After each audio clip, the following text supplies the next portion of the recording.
Hello, Life Single family. Welcome back to another deeply emotional story from our Vietnamese drama series. Have you ever kept a painful secret to protect someone you care about?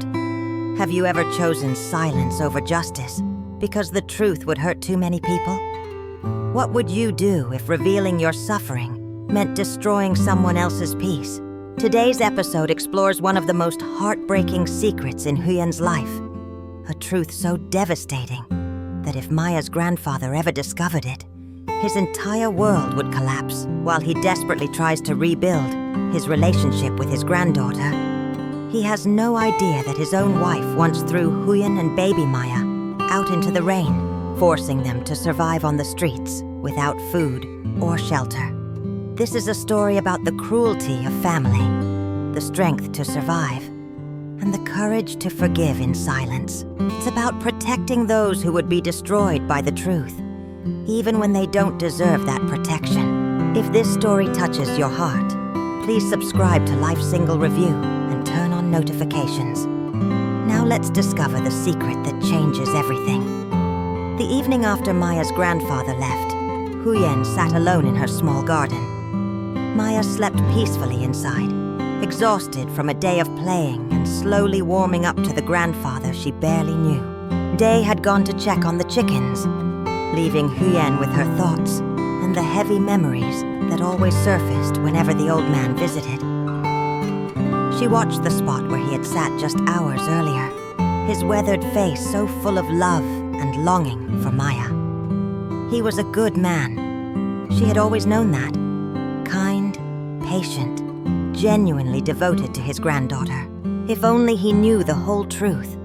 If only he understood what his family had put her through. But he didn't know. And Huyen had made the deliberate choice to keep it that way. Day returned, immediately sensing her mood. He sat beside her on the wooden bench, his presence comforting without being intrusive. "You're thinking about it again, aren't you?" he asked gently. Huyen didn't answer immediately. How could she explain the war of emotions that raged inside her every time Maya's grandfather appeared? The man loved his granddaughter genuinely, that was obvious. But he remained blissfully ignorant of the hell his wife had put them through. "Do you ever want to tell him?" Day pressed softly. "About what really happened? About what she did to you and Maya?" Huyen closed her eyes, and immediately the memories flooded back. Vivid, painful, as fresh as if they had happened yesterday instead of 2 years ago. It was a rainy afternoon, the kind of rain that turned dirt roads to mud and made the world feel cold and hostile. Thuk had been gone for months by then, disappeared without a word, leaving Huyen alone in his parents' house with 3-year-old Maya. The grandfather had already left for his construction job in the city, a 2-year contract that would keep him away from home. That left Huyen alone with Maya's grandmother, a woman whose tolerance for her daughter-in-law had been thin even when Thuk was present, and became razor-sharp after he left.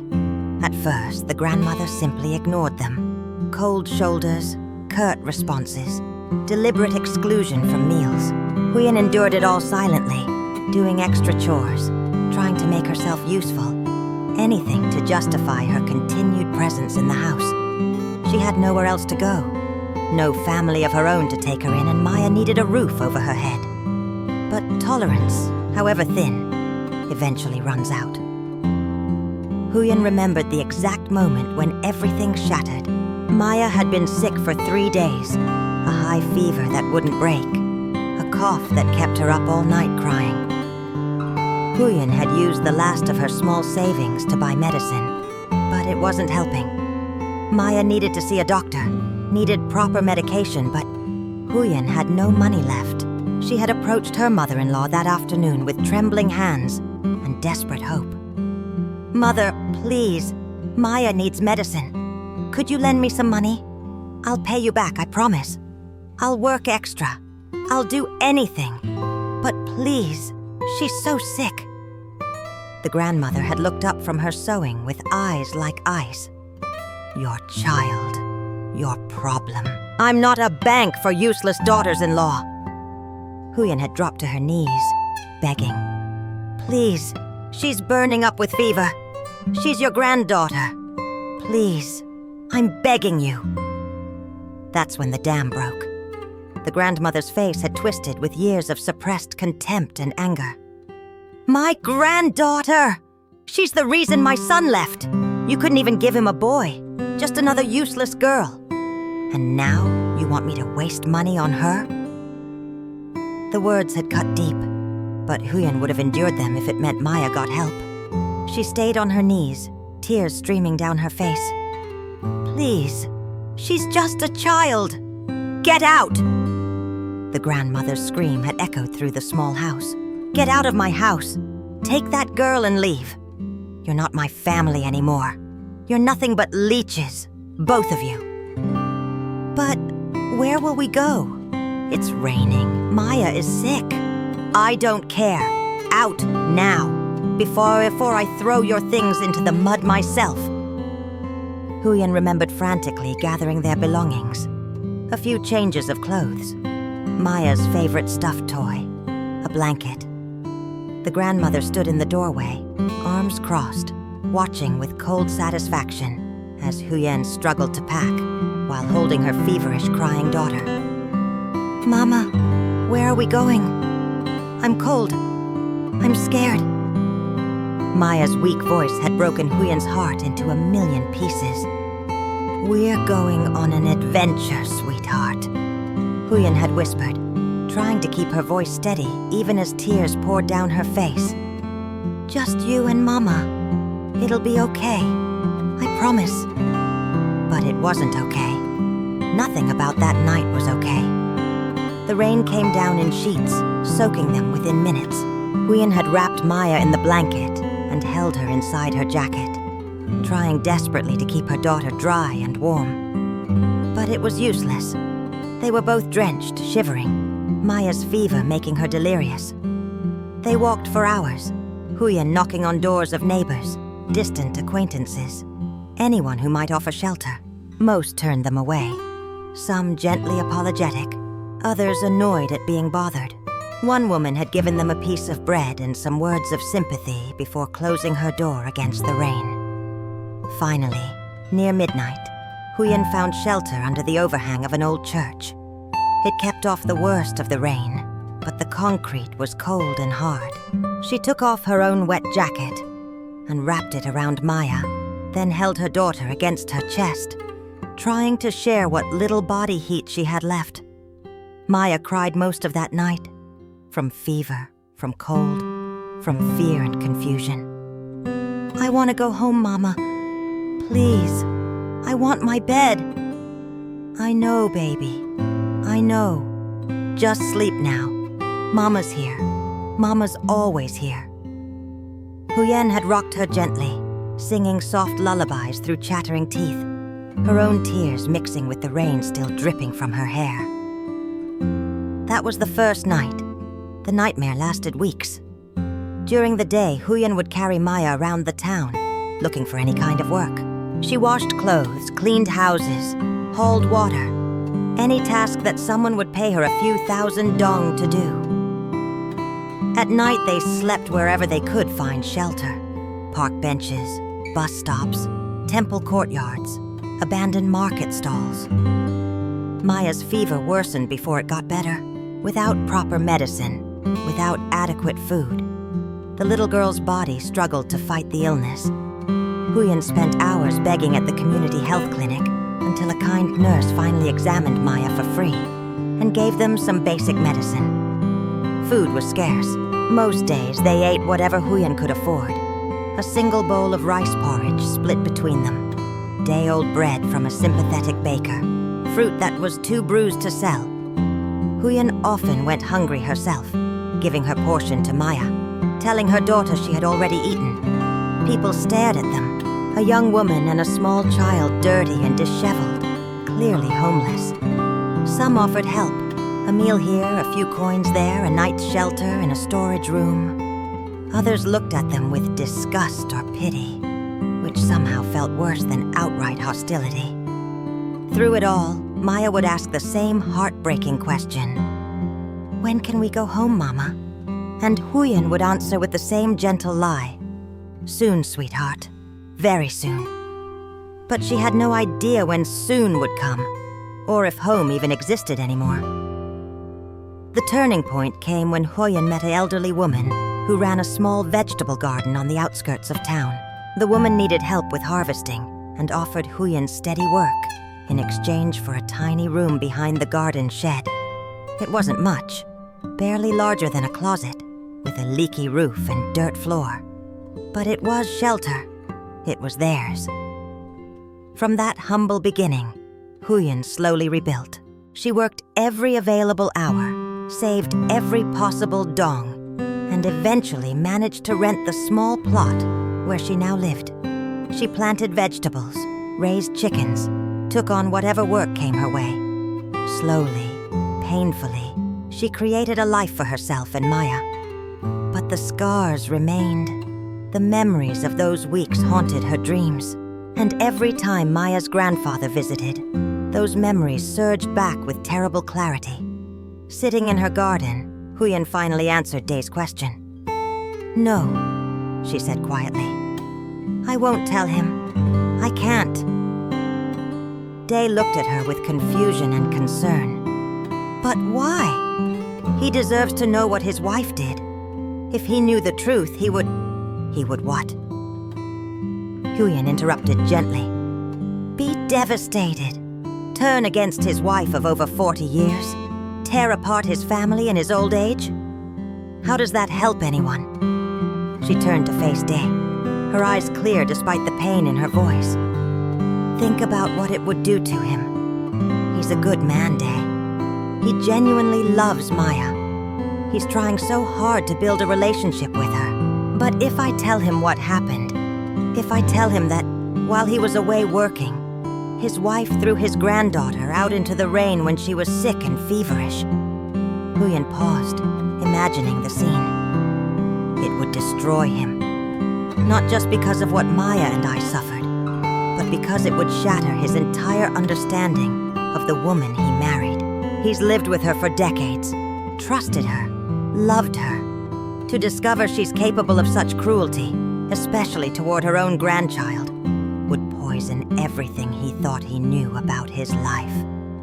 Day was quiet for a moment, processing her words. "But you suffered," he said finally. "Maya suffered. Don't you deserve justice? Don't you deserve for him to know the truth and hold his wife accountable?" "Justice?" Huyen smiled sadly. "What would justice look like? Him yelling at his wife? Them fighting? Maybe even separating? How does that undo what happened to us? How does it erase those nights Maya cried from hunger and cold?" She shook her head. "The past is past. We survived. We're here now, in this house that I built with my own hands. Maya is healthy, happy, growing up with people who love her, including her grandfather, who knows nothing about what his wife did. And that's another reason I can't tell him," Huyen continued. "Maya needs her grandfather. She needs that connection to her father's family, to her heritage. If I expose what his wife did, it will create conflict, tension, anger. Maya will be caught in the middle of adult battles she shouldn't have to fight. She's already lost so much. Her father, a normal family structure. I won't take away her chance to have a loving grandfather because of old wounds." Dee reached for her hand. "You're protecting him. After everything his wife did to you, you're protecting him from the truth." "I'm protecting everyone," Huyen corrected. "Him from heartbreak, his marriage from destruction, Maya from unnecessary conflict, and myself too, in a way. Holding on to anger, demanding acknowledgement of wrongs, it only keeps me trapped in the past. I've fought too hard to build this present to let the past drag me back down." She squeezed his hand. "Besides, in a strange way, what his wife did set me free. If she hadn't thrown us out, I might have stayed in that house forever, enduring her cruelty, living as an unwanted burden. Being forced to leave, as horrible as it was, made me learn to stand on my own. It made me strong. It brought me here, to this life, to you. So you've forgiven her? Day asked, his voice full of doubt. Huyen considered the question carefully. I don't know if I've forgiven her, but I've let go of the need for her to acknowledge what she did, or to apologize, or to be punished. What she did was cruel and wrong, but carrying hatred for her only hurts me. She doesn't even know I'm angry, so who suffers from my anger? Only me. She stood up, stretching after the long conversation. Maya's grandfather is a good man caught between ignorance and love. He loves his granddaughter with his whole heart. I see it every time he visits. If he knew the truth, that love would be tainted by guilt and rage. Why should I do that to him? What purpose does it serve? Day stood beside her, putting his arm around her shoulders. You're a better person than most people would be in your situation. No, Huyen disagreed. I'm just a mother trying to give her daughter the best life possible. And part of that best life includes a grandfather who adores her, uncomplicated by the sins of his wife. Inside the house, they could hear Maya stirring, calling out sleepily for her mother. Huyền smiled. That's my answer to everything now. Whatever is best for Maya. And keeping this secret, that's what's best for her. But what if he did know? What if somehow, someday, the truth came out? Huyen sometimes imagined the scene. Perhaps an old neighbor would mention it casually. Oh, you're visiting your granddaughter now? I remember when your wife threw them out that rainy night. The little one was so sick. She imagined the grandfather's face draining of color, the confusion, then the dawning horror as he realized what he was hearing. What do you mean, threw them out? And then the neighbor, not understanding the impact of their words, would continue. Oh yes, it was terrible. Heavy rain, the child burning with fever. Your wife was shouting, telling them to leave immediately. The young mother was begging, even on her knees. But your wife wouldn't budge. We all felt so sorry for them, but no one wanted to interfere in family matters. Huyen imagined him rushing home, confronting his wife with shaking hands and a breaking heart. Tell me it's not true. Tell me you didn't do that to our granddaughter. And when his wife couldn't deny it, when the truth was laid bare, what then? She imagined him weeping, a grown man, a grandfather, sobbing for the suffering of his grandchild that he had been powerless to prevent because he didn't even know it was happening. She imagined him picturing 3-year-old Maya, the same child he was now trying so desperately to connect with, shivering in the rain, crying with fever and fear. He would want to make it right. He would come to Huyen with tears and apologies, maybe even on his knees, like she had once been. He would offer money, support, anything to somehow compensate for what they endured. But Huyen knew that no amount of money or apologies could change the past. Those nights were survived and finished. Maya had no memory of them. Thank goodness for the selective amnesia of childhood trauma. Why resurrect them now?